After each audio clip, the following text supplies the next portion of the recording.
Et puis à noter aussi ce dépôt de plainte aujourd'hui en Russie. 3 ONG attaquent le fameux groupe Wagner. Vous savez, cette organisation qui recrute et envoie des mercenaires au front. Ils seraient coupables de crimes de guerre commis en Syrie. Paul Gogo, bonjour, vous êtes à Moscou. Ces informations ont été documentées par le journal indépendant Novaya Gazeta, qui se dit victime ce lundi d'une attaque chimique.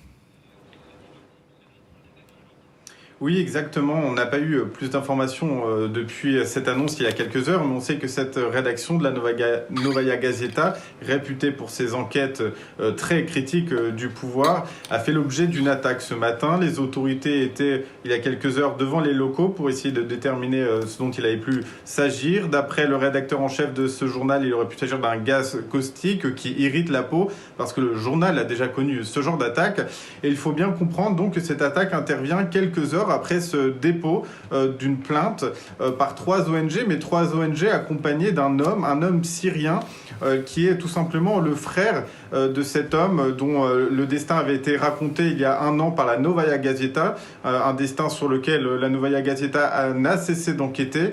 Un homme, un déserteur syrien qui un jour s'est fait attraper par des russophones. C'est ce qu'on a pu voir dans une vidéo diffusée par le journal, des russophones qui l'ont alors torturé en se moquant de lui, puis l'ont décapité et enfin l'ont brûlé. Cette vidéo a choqué en Russie lorsqu'elle a été publiée, mais n'a jamais poussé les autorités à réagir.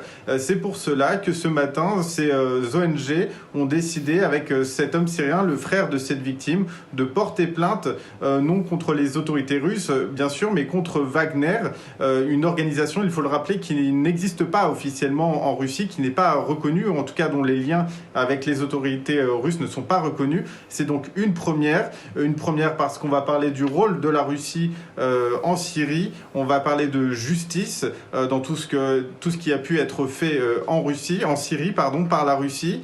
Et puis parce qu'on va devoir parler de Wagner, on va devoir parler de ces mercenaires dont les autorités russes ne veulent pas reconnaître l'existence. On va devoir, à moins que les autorités russes décident, comme ça a déjà été le cas il y a quelques temps, de tout simplement ne pas enquêter et de balayer ces accusations et cette plainte déposée ce matin. Merci Paul Gogo, en direct.